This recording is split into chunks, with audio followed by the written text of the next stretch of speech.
Hello, and welcome to the Oxford Wine and Spirit podcast. This is the final episode of Season 1.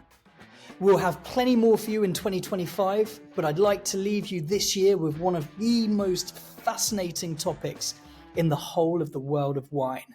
My guest today is Federico Sanchez-Pece, Global Brand Ambassador to Bodegas Lustau, and we're coming to you from Sherry Week 2024.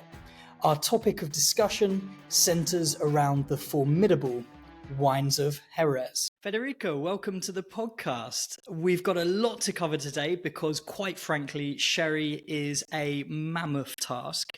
But I'd like to start, if I may, with some quick true or false questions, which I'm hoping will set the scene for our upcoming conversation. Does that sound good to you?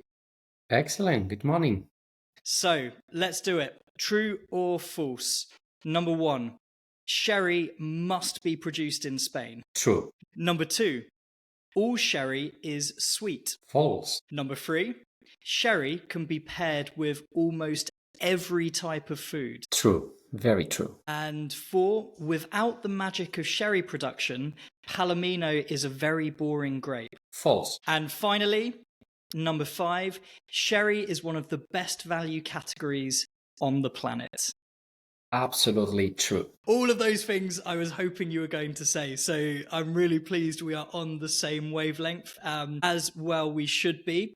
So that was a little bit of fun. I like to ask these questions whenever we discuss a topic that feels like it needs a little bit of myth busting. And again, I think we both agree that there are certain myths in sherry that certainly need to be busted. So before we go into a discussion on all things Jerez, I'd like to ask you what you feel is the biggest myth about sherry. I would say, I'm really fed up of listening. Sherry is a sweet wine that must be enjoyed as aperitif in that tiny copita. It's not true at all. It's something that has been mentioned all the time, but absolutely false. I would agree with that. I mean, particularly on the sweetness side of things. My introduction to sherry before I knew anything about sherry, as a lot of English people would say, would have been Harvey's Bristol Cream, that bottle that sat in my grandparents' liquor cabinet and didn't really move for a long time. And then my other introduction to sherry would have probably been when I first started bartending. And somebody told me it wasn't a good idea to have a shot of espresso at 11 p.m. But I still wanted something that was going to give me a little bit of energy towards the end of the night. And somebody said, why don't you have a Pedro Jimenez sherry? What I found after trying a Pedro Jimenez was that I would be wide awake for about an hour, and then I would come crashing down very, very hard. And it was only years later, probably when I started working for the Oxford Wine Company, that I started trying the dry sherries, the Finos, the Olorosos, and I really discovered the magic and the diversity of this category. And since then, it's been something that I've been absolutely enamored by, and I'm so excited to talk to you today as a result. So, with all of that out of the way, let's start at the beginning. In as brief a way as possible, please can you introduce us to exactly where in the world we are when we talk about sherry production? Right. Well, sherry is a tiny corner. It's a tiny triangle placed in the very, very south of Spain, not far away from Gibraltar, but on the Atlantic side. I know people know very well Malaga and Costa del Sol. It's very popular, but we are on the other side, on the Atlantic. What is important for two reasons: for the soils we have, Albariza, and for the weather, and the influence of the winds, especially the poniente wind from the west. So, tiny corner. The sherry area is 7,000 hectares, no more than that, and southwest of Spain. So, one place, sunny, but not too hot. Fantastic. And that's a great segue into a discussion on the growing environment, because you've got this fantastic grape Palomino. And when we move into the vineyard, you've got all of these contributing factors that affect how this grape grows.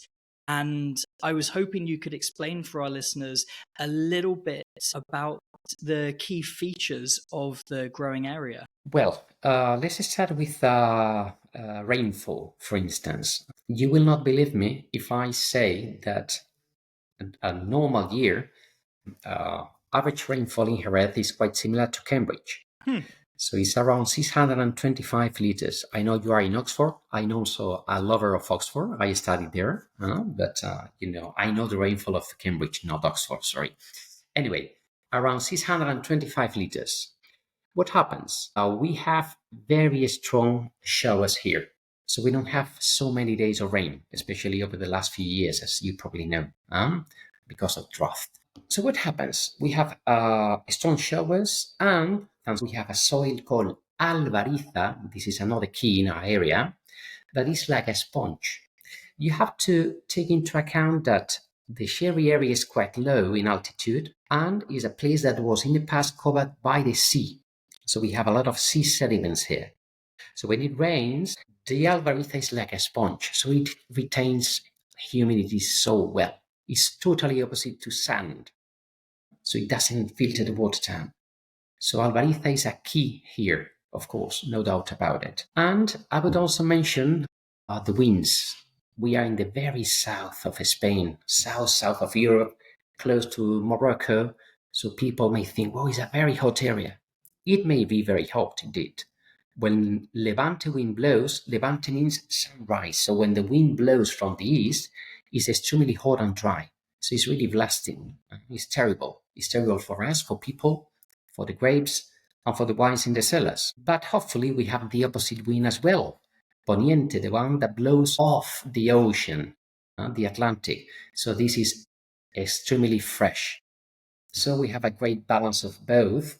And usually, especially in summer, Poniente uses to be more, well, let's say the predominant wind, but it's fantastic. This summer was like that. July was great, plenty of Poniente. August was warmer, but at the time that it was blowing, Levante was blowing in August, we had almost finished the harvest, so we had no problems. So keys are the winds, Levante and Poniente, the soil, albariza, rainfall. A normal year is more than enough to grow our grapes. And, well, the rainy season here is October, November, and then March, April. So right after harvest, what we will do in the vineyard is the acerpia or alumbra. What is this? This is like, we make in between the vine rows like square pools, we could say, and they retain the water because this is a hilly area, so that it doesn't allow the water to run down. So the vines that are on top of the hill, they have the supply of water because it is trapped, when it rains, in these small pools that are made in between the vine rows. Fantastic. So just so I've got that right, you talked about the wind factors coming in, and you have this Poniente coming from the Atlantic, which is a really, really cold wind. And that comes up against the Levante, which comes from the east and the south. And so you have this kind of crossover of hot and cold here happening at the same time. And then you talked about the albariza soil, which has this fantastic quality where it acts like a sponge and it sucks up all of the rainfall that lands during the autumn and the winter, and then it releases it throughout the growing season. And then you were saying finally with this idea with acerpia and acerpiado, where the human influence of that is where in the vineyards the vignerons are kind of helping this to happen by creating these channels that run through the vines that collect a lot of the rainwater that falls during autumn and winter, and then it allows that rainfall basically to sit and do its thing throughout the growing season. Perfect description. Fantastic. I like to prove that I've been listening sometimes. Great listener. And of course, Palomino, it's not the only grape that's produced in the area. What else are producers working with? Well, Palomino, as you mentioned, is our queen. Palomino is 97% of those 7,000 hectares within the Sherry area. But of course, we also mentioned previously the Pedro Jimenez, the very sweet one. So it's a small part in the sherry area as well. And to me, the Cinderella of the area, that is Moscatel, because not many producers grow Moscatel. We do it indeed in the area of Chipiona, not far away from Sanlúcar. Moscatel loves sandy soil. So it's a wine that I like very much because it has a great balance of sweetness and acidity. Those were the only 3 grapes allowed for ages, I would say. But, there is a new regulation. So the Consejo Regulador, the Sherry Board, allows now pre-phylloxerian varieties. So we are talking of Perruno, Cañocazo, Beba, Mantuo Castellano, Mantuo de Pilas, and Vigiriega. So these vines were here in the 19th century. People decided after the phylloxera to focus on Palomino. Of course, there were serious reasons for that. But anyway, they are allowed. So they are extremely tiny now. Guess they will be growing in the future. But yes, so if there are people who are starting to grow them here, they are allowed now in a sherry wine. That's so fascinating. I wonder how long it's going to be before we can taste a sherry wine that's made from Beba, for example. Exactly. That sounds, I'm waiting as well, it's something I want to taste soon. Let's see when. There's one of the things that I love about the sherry region at the moment is there's so much change happening, and a lot of it is trying to celebrate a lot of producers that have maybe struggled in recent years, and a lot of it is about sort of getting back to the roots and recapturing traditions and cultures that might have been lost, which is absolutely fantastic and certainly something to be applauded. That's it, absolutely. And going back to the Moscatel grape, I mean, you're obviously working for Lustau. The Lustau Moscatel, the Emilian, was a real kind of pleasant surprise for me when I tried it. It's absolutely delicious, and I would certainly say, don't write off this grape. Give it a go. The Lustau Emilian is absolutely fantastic and exceptional value for money as well. Absolutely, and it's a pity that such beautiful wine is not really appreciated in many places, because PX, Pedro Jimenez, is very popular in most countries. They say, why not Moscatel? Well, we have a great balance of sweetness and acidity.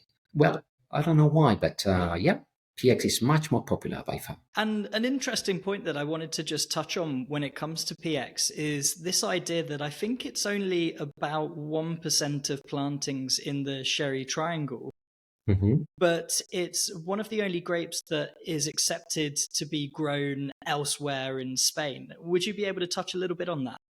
Yeah, I mean, indeed, as you say, a lot of PX, young PX, is purchased in Montilla in Córdoba. The DO Montilla Moriles produces dry and sweet wines, all of them using one single grape, Pedro Jimenez. And Jerez and Montilla have been linked for, I would say, centuries. So since long time, we have been bringing here young PX to be aged in the sherry area. Indeed, if you have a look at the different styles of sherry, we have a style of sherry called amontillado. Amontillado is a Montilla. Do is a style, that was brought, we could say, or imported from Montilla long time ago as well. What means that we have a great relationship with the DO Montilla Moriles and with the wine producers in Montilla. We need Montilla for our PXs, and of course they need Jerez as well. They need sherry because we are probably their best customers. And this is a question of, it's convenient for both parts, but is part of the tradition and history of our wines. Having discussed the vineyard, I think it's important to reflect that sherry is a wine of process, and that the vast majority of flavor creation happens at the bodegas where the wine is produced. If we ignore the sweet styles of sherry for the time being and focus on dry sherry, we have these two specific styles, biological and oxidative. May I ask you to introduce these two concepts for us? Well, focusing on the dry styles, what happens? As you know, sherry is a fortified wine. So we have different levels of fortification. When we talk of Fino and Manzanilla, the pale, bone-dry, light cherries, these are wines that are fortified with grape brandy from, depending on the harvest, 12.5%, usually, up to 15. So plus 2.5% of grape brandy. What happens? These wines, at such level of alcohol, they are aged in all American oak casks, and the wines themselves, they grow a wide layer of yeast. We are surrounded by millions of strands of yeast everywhere. So in the sherry area, those strands of yeast will grow on the surface of the wine, and what is very important, well, there will be no oxidation. It works like the skin, we could say. What happens if the Palomino wine that we are using is fortified to a higher level? Again, a wine that is 12.5% after full fermentation, it is fortified up to 17 or 18% approximately. At such level of alcohol, 17 or 18%, the yeast cannot grow. Very high content of alcohol, they cannot live there. So what's going to happen? The wine will be exposed to oxidation. So this style is totally different to the Fino Manzanilla that is aged on the floor. Fascinating. So what you're saying, these two styles, biologically aged and oxidatively aged, the key difference is this layer of yeast that sits on top of the liquid in the barrel. It's called floor. And so this layer of yeast will block any oxygen coming in and impacting the liquid for these Fino and Manzanilla styles. Exactly. Whereas the difference when we start looking at the oxidative styles, the Oloroso styles, is that the fortification actually occurs at a higher level, and that means that the yeast layer cannot survive. And as a result of that, the wine matures in barrel with full access to oxygen, and that will dynamically change the flavor characteristics that develop through barrel aging. That's it. And so, yes, if we're talking about floor, it's Fino and Manzanilla. And it's not just a lack of oxygen here that really has an impact. There are multiple things that that layer of yeast is doing. Would you be able to touch on that a little bit, please? So apart from preventing the oxidation, because, I always mention the same example. Imagine you have an apple and you chop it into two pieces. The flesh is white, but if we wait a couple of hours, the surface of that flesh will darken, oxidation. No? So the floor prevents oxidation. And what happens? Floor, we are talking of different strands of yeast, different strands of Saccharomyces. We have to feed that floor, that yeast. And how do we do it? Well, there is an interaction with the wine, so the floor will feed on alcohol, glycerol, residual sugar, volatile acidity. That's why Fino and Manzanilla are probably one of the driest wines in the world. They have no sugar at all. So there is an interaction. At the same time, the floor is feeding on all these components, and it is producing what we call acetaldehydes. And they are responsible for this, pungent aroma on Finos and Manzanillas. So both no oxidation, prevention of oxidation, plus all these things, the consumption of all these components and the production of acetaldehydes are responsible for these styles of wine, Fino and Manzanilla. What's really interesting that you mentioned there, that the layer of floor feeds not only on sugar, not only on acid, but also on glycerol. And I think glycerol is one of those concepts that we don't really think about a lot when we talk about wine, but it's responsible for this idea of viscosity in a wine. Exactly. And it also offers a little bit of sweetness. So if we have a layer of floor that's actually consuming glycerol, that leaves us with a wine that's going to be drier than the driest white wine that hasn't been aged under floor. And I find that really fascinating. Exactly, bone dry, yeah. So when we're talking about these floor aged sherries, we're referring, as we said, to these Fino and Manzanilla styles. What are the main differences between these two styles? And are we just talking about geography, or is there more to it than a lot of us might realize? Yes, it's not only geography. I mean, geography is very important, but there is much more. Sanlúcar, the town of Manzanilla, and Manzanilla is a DO, is under the same sherry board, because the name of the DOs are Jerez Sherry and DO Manzanilla de Sanlúcar de Barrameda. So what happens in Sanlúcar? Sanlúcar is facing the Atlantic, the ocean, and Sanlúcar sits next to the mouth of the Guadalquivir River. It's one of our biggest rivers in Spain. So it has a very, very unique microclimate. What happens? If we compare mainly with Jerez, that sits inland, not on the coast, like El Puerto, Sanlúcar has between 4 and 5 degrees of temperature less in summer than Jerez and more in winter. So we have more stable temperatures. This allows the floor to grow a little bit thicker, so there is more isolation from the oxygen of the air. And of course, the strands of yeast that grow in Sanlúcar, some of them are different to those in Jerez and to those in El Puerto. So that's why Manzanilla is a little bit lighter, and it has this briny and salty, palate. If we talk of finos of El Puerto, and El Puerto has always been a very important town for finos, El Puerto sits in the middle of the Bay of Cádiz, what means seaside as well. But the influence of the ocean is not so important because it's not facing the ocean, it's in the middle of the bay. So it has its own finos with their own personality. And going to Jerez, it's a little bit inland, so it means we don't have in Jerez that influence from the sea, or as much as in the coast, of course, and the strands of yeast are different. And the yeast uses to be slightly thinner than on the coast. So that's why it's so great to try and compare our Fino del Puerto from El Puerto de Santa Maria, Fino Jarana from Jerez, and Manzanilla Papirusa from Sanlúcar, the three triangles of the DO. It's almost terroir through maturation, really. It's the location where the barrels are maturing has such an impact on the final flavor of the wine. And I think it was really interesting when we were discussing before a few months ago that actually the wines start off in the same place. When the fermentation occurs, these are identical wines.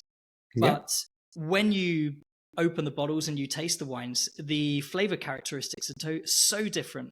And that is a direct result of the fact that some of them have been aged in Sanlúcar de Barrameda, some of them have been aged in Jerez de la Frontera, and some of them have been aged in El Puerto de Santa Maria.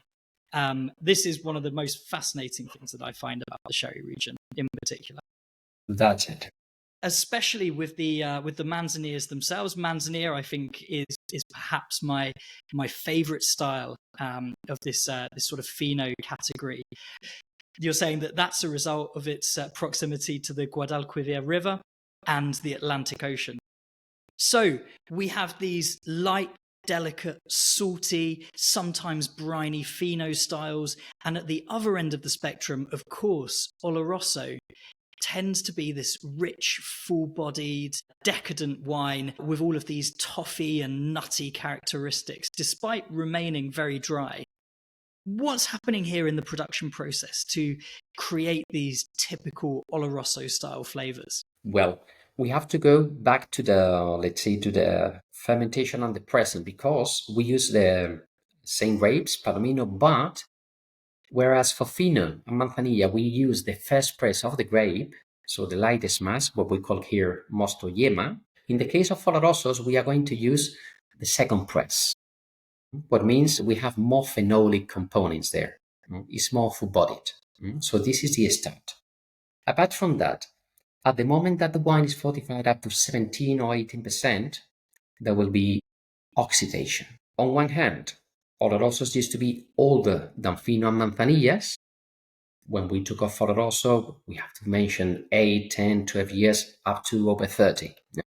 So they are other wines. So what happens over this period of time, there is a lot of oxidation and concentration. And there is no flow, what means there is no consumption of alcohol, glycerol, residual sugar, volatile acidity, etc., etc.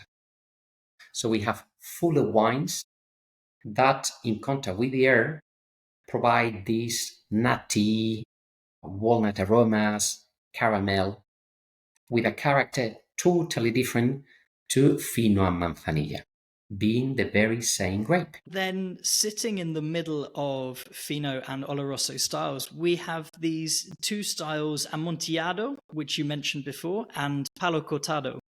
And these are two styles that a lot of people struggle to differentiate because they both experience a period of biological and oxidative maturation.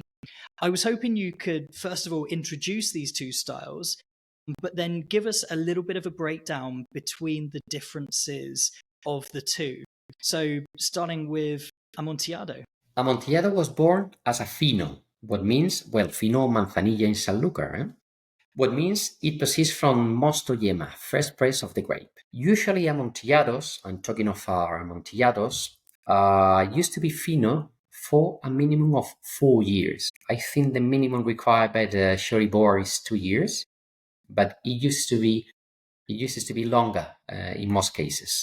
So what happens? There is a period of floor, 4 or 5 years, and during that period, what we know, less and less sugar, more acetaldehydes, etc., etc. So at the end of the day, what we do is when the wine has, it's a proper Fino or a proper Manzanilla, what we do is instead of bottling, we are going to refortify the wine. So we'll refortify and the wine will continue to age. So that period will be without floor, in contact with the air, oxidation. So when you taste an Amontillado, you find both, those aromas that remind you the acetaldehydes, the almond, and so on. And at the same time, the oxidation provides those hazelnut, caramel aromas, etc., etc. What is a Palo Cortado? Palo Cortado is a little bit the exception. Production of Palo Cortado is really, really tiny, and at the end of the day, they are very similar to Amontillados, but with a very, very short period of floor. So they were finos for less than 1 year in most cases. In our case, 6, 8 months approximately. So what happens when the fino has entered the Solera system, and at a very early stage, it's our cellar master who picks those casks that he considers suit the Palo Cortado style. What does it mean? Maybe that those casks struggle a little bit to grow the floor. There is a slight oxidation. So it's not that really light and fresh fino. It's something fuller. So at that very early stage, prior to 1 year of aging, he takes the wine from those casks. It is refortified and it will undergo the oxidative process. So shorter time on the floor than Amontillados. If we compare both, well, Amontillado is closer to Fino, whereas Palo Cortado, in the nose, it reminds you Fino as well, but in the mouth is fuller, is less dry, so it reminds you Oloroso. So it sits between Amontillado and Oloroso. Just to kind of reiterate what you're saying, so if we're talking about Amontillado, we're talking about a fully matured Fino sherry that you could sort of bottle and drink as a Fino, but instead of bottling and drinking it, it goes into a second maturation where it experiences all of the oxidative elements. So what's going to happen there is you're going to have something that has lost its glycerol. It would have been bone dry because the layer of floor will have consumed that, and it will have had a higher degree of acetaldehyde. So it will have all of these pheno characteristics, but then those will be backed up with further oxidative character. With the Palo Cortado, it's a little bit different because it doesn't get to the stage where it's a fully matured pheno. And that means that there is a little bit less of that acetaldehyde. There is a little bit more of that glycerol, and there is perhaps a little bit more of that acetic acid, which is another thing that the flora would eat. And these are fortified, again, much sooner, and they spend time aging oxidatively, which means that they're fuller bodied and they're closer than Amontillado to a full Oloroso in style. And that's reflected particularly in the mouthfeel. You were saying that they're fuller bodied and they'll be picked more like out. butter, yeah. More buttery. Very cool. Yeah.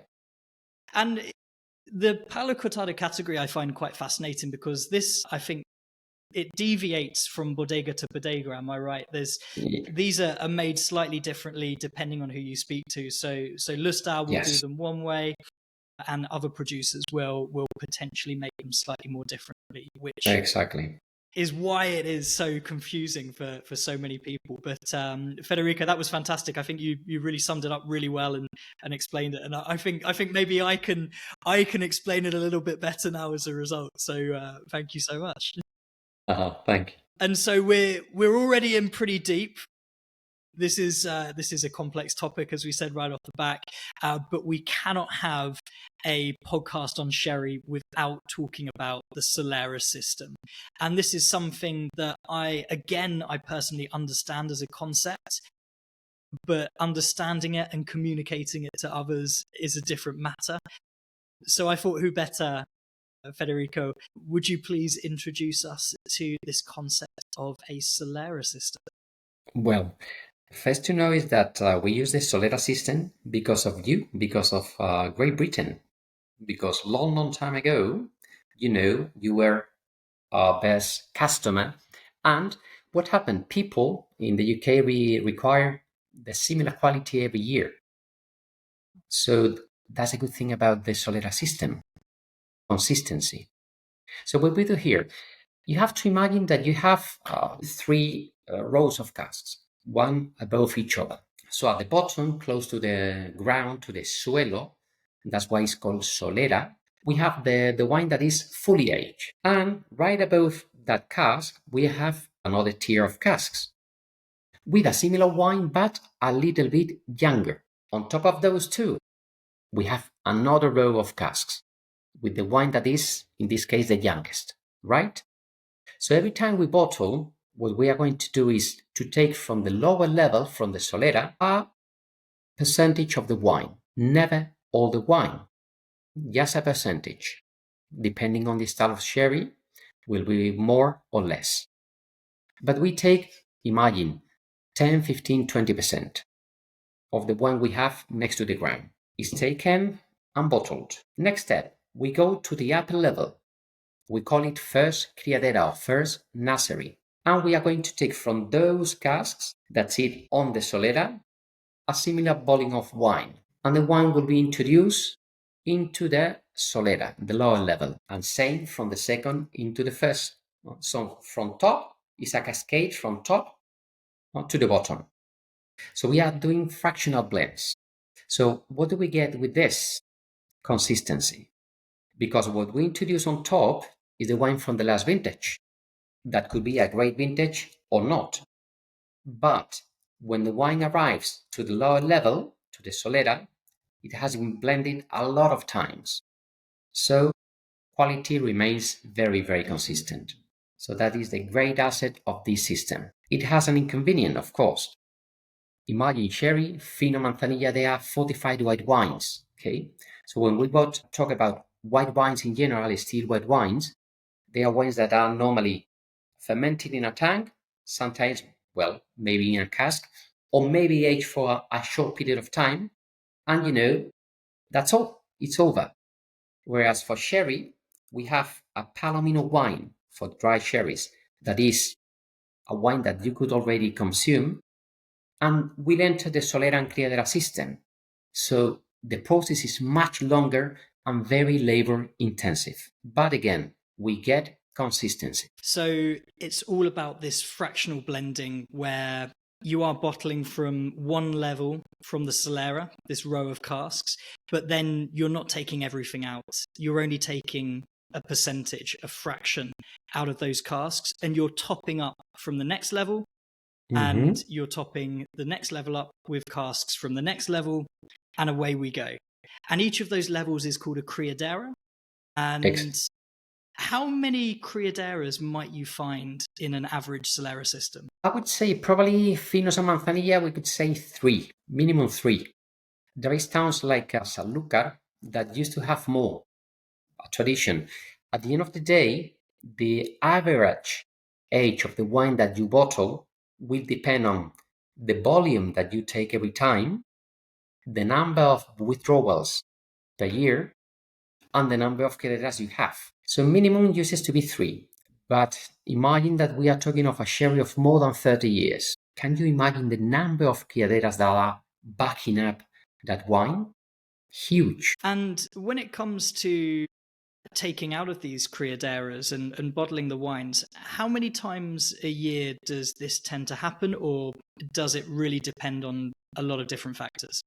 On Finos, for instance, and Manzanillas, we used to do it 3 or 4 times per year. But if we talk of, I don't know, a Palo Cortado Vors, 30 years old, well, we do it once every 2 years, maybe. So tiny production. So it depends on the style of sherry. So we've covered the dry styles, and we've talked a little bit about the grapes, but I wanted to talk about the production of these sweeter styles, beginning with Pedro Jimenez. Is there a similarity here? How are these wines being produced?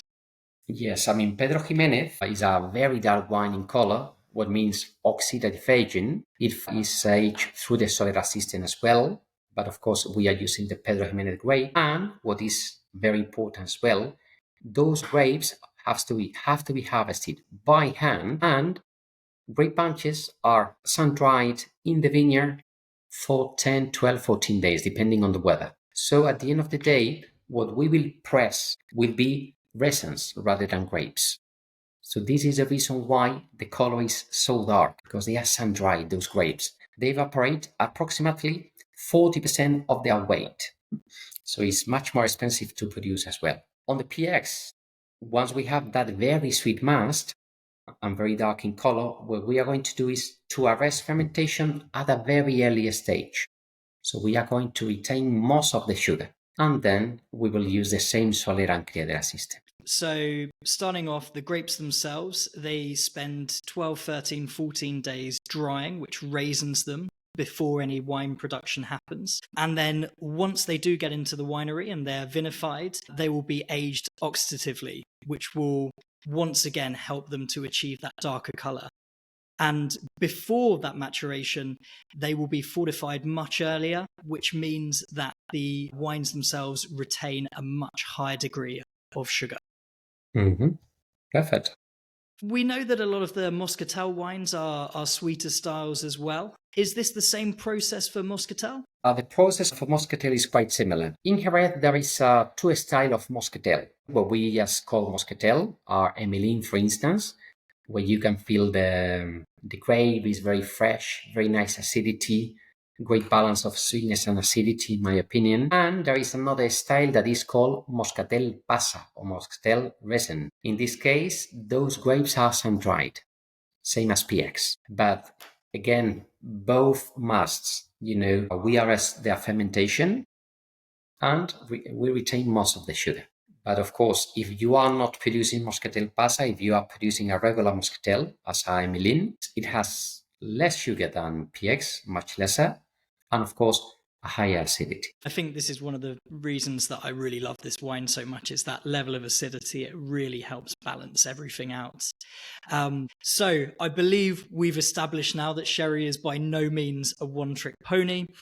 And I wanted to ask for a quick explanation of just a few more terms that we are seeing more and more on the shelves here at the Oxford Wine Company. I wanted to ask you what's actually happening when we see the following terms, starting with VOS and VORS. VOS is the acronym for Very Old Sherry.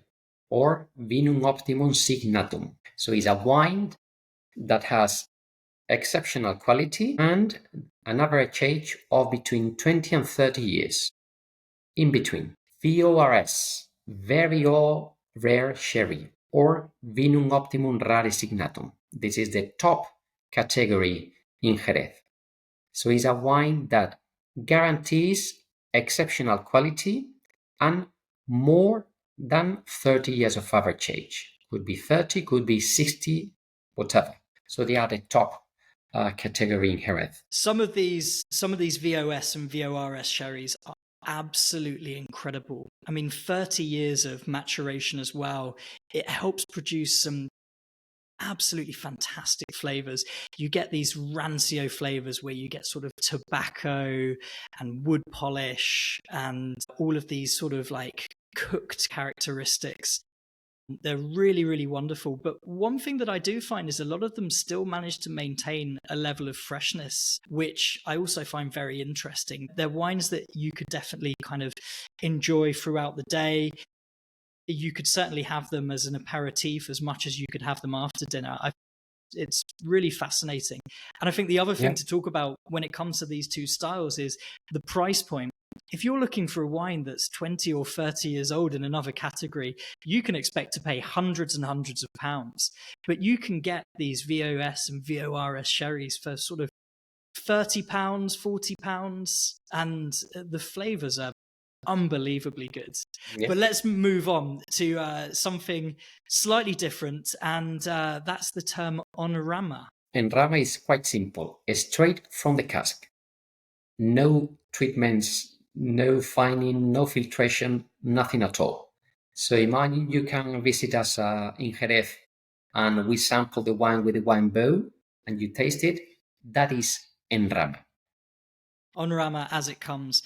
And this is a fascinating category that seems to be developing more and more, where it's for the longest time been seen as kind of the freshest expression of a sherry, particularly the Fino and Manzanilla styles, where you get these sort of added levels of brininess and concentration. Exactly. But one thing we've been experimenting with a little bit at the Oxford Wine Company is actually aging these en rama sherries a little bit.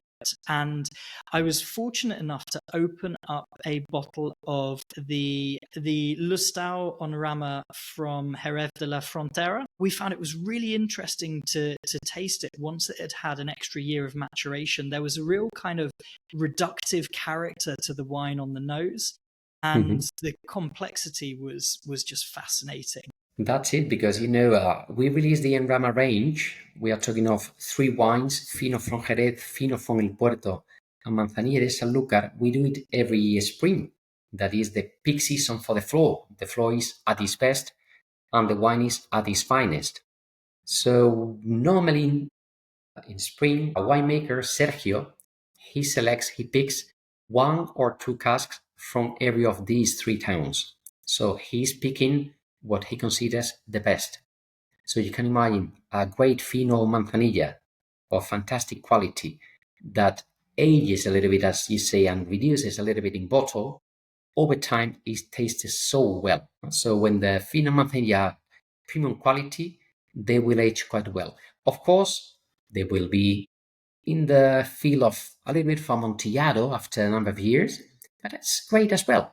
So it's a great evolution of the wine. And I'm looking forward to, in a few years' time, being able to do a vertical of these wines and tasting them from different years and different releases and seeing exactly what's happening as time takes its toll. But let's move on to another category, which again is one of my absolute favorites, and that is Manzanilla Pasada.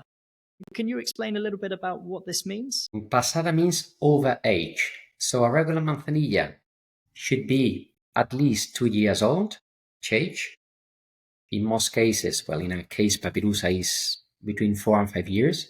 So a Pasada is a Manzanilla that ages for longer. 7 years, 8 years, even more in some cases. So what happens to that wine?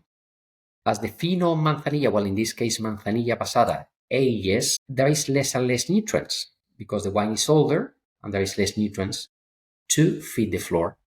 So what may happen is that there will be a slight oxidation, and the wine will move from Manzanilla a little bit into the well of Amontillados. So it's a fuller Manzanilla with more body and oxidative notes as well. They used to be fantastic. I love them very much. They're definitely ones, if I see a Manzanilla Passata on the shelf, and they're quite rare to see really in the UK. You don't see a lot of them. But if I do see one, it's one that I really tend to jump on. And of course, a Manzanilla Passata, if you're taking it from a wine from Jerez, for example, it is Fino Viejo. Is that right? Exactly. It's a new category. Moving on then, because we did discuss the Solera system, but there is a different way of maturing, and that is through a vintage sherry. What are we talking about here? Well, static. So if you want to produce a vintage, first thing you have to do is to advise the consejo and say, well, I'm going to produce a vintage of whatever you want, Fino, Amontillado, Oloroso, Pedro Jimenez, the style you prefer. So you will introduce that young wine into your casks, and they will be sealed by the consejo, by the sherry board. So we guarantee that the wine has been aged there statically. And it is you, the bodega, the sherry producer, the one who to decide is going to be 8, 10, 12, 20, 30 years. So there will be no blendings. So what will happen? There will be a lot of concentration, especially on the oxidative styles. In our case, most of our vintages are a style of sherry that is called dulce. It's like a sweet oloroso, because as the wine ages, sometimes they have a very high volatile acidity. So we used to release our vintages after 25 or 30 years. In order to be more drinkable, more approachable, we arrest fermentation, retaining a little bit of sugar. So they are beautiful wines and very easy to drink. But again, it could be any style of sherry, and you are free to say, I want to age it for 5, 10, 15, 20, whatever you want. It must be very difficult to age a Fino style sherry, because if you're not topping up that barrel with young wine, you can't keep flora alive for that long. Yes. How long do you think a Fino vintage would tend to last? Well, it depends on the conditions of the bodega. Sanlúcar, for instance, has a beautiful microclimate. Might be a little bit longer than Jerez, maybe. But I can tell you that we have some finos where single casks, where we don't run the scales, we could say. So it's a single cask. And that wine with an average age of 6 years, for instance, is totally different to a fino of the same age, but where we run the scales and we supply, let's say, nutrients for the floor. Similar age, but totally different profiles. Fascinating. And then finally, something that's completely different to anything that we've discussed above, and that is vino de pasto. What are we talking about here? Well, vino de pasto. This is, a very old category that is out of the DO right now. So it's basically a still wine made from Palomino, dry wine made from Palomino. So it's something new that some sherry houses are starting to produce. But again, they are, for the moment, out of the DO because they are not fortified wines. And they used to be, as I say, and made from Palomino in most cases. So they are still wines from the sherry area, we could say. And these, I feel like they're becoming more and more popular these days. Are people in Jerez drinking quite a lot of vino de pasto? No, I mean, people are starting to learn what it is, but it's really, really tiny in production for the moment. It's growing, of course, and I think it will keep growing. But so far, it's an absolute niche at the moment. Fair. And I think it is one of those things that I personally would quite like to see a kind of rise in vino de pasto. And the main reason for that is, as we discussed right at the beginning, a lot of people don't talk about Palomino as a grape of real quality. A lot of people will discuss Palomino as being a sort of neutral grape without a lot of flavor, and something that really needs all of the production methods of sherry, the traditional Soleras, etc., to really create a world-class wine. But I feel, having tasted some of these wines, and I think the more people who do get a chance to taste these will really realize the quality and the nature of Palomino as a grape. You can get these delicious sort of honeyed characteristics, high acidity, a real kind of freshness, and something that once again pairs really, really well with food. I don't know if you feel the same way. Absolutely the same. Some of them are really good and very enjoyable. And finally, I did just mention food, but I wanted to talk to you about some of your favorite food pairings, Federico.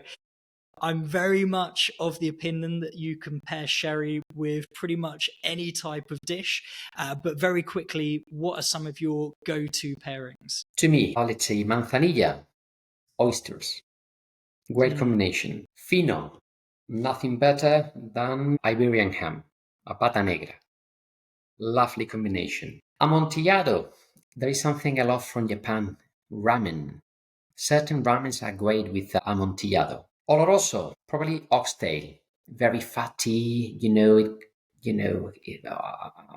Oloroso cleanses the palate and gets through that fat. And then we talk about the sweet ones, cream. That is something that has been very popular in your country for ages. I would go for Stilton. Blue cheese is lovely with it. Moscatel, I would mention orange soba, and PX, typical is with vanilla ice cream. I would say dark chocolate, bitter chocolate. And I would like to add something important, really important. Fino Manzanilla, they are white wines, remember. And we drink white wines straight from the fridge. Sometimes you find people drinking Fino Manzanilla at room temperature, 20 degrees. No, they are white wines from the fridge. All the rest, I would say fresh, around 13 degrees, to make it simple. But temperature is very important for sherry, very, very much. And in a white wine glass, also very important. I like that, and I think it is very important to say, because it is a question that a lot of people ask me, how should they serve their sherries? And I always just say, imagine you're drinking this in the south of Spain. Do you really want it at room temperature? No, you're going to want something refreshing. Absolutely. And I just think when it comes to drinking anything these days, I think a proper wine glass where you're going to be able to get your nose in and really pick up as much of that aroma as possible.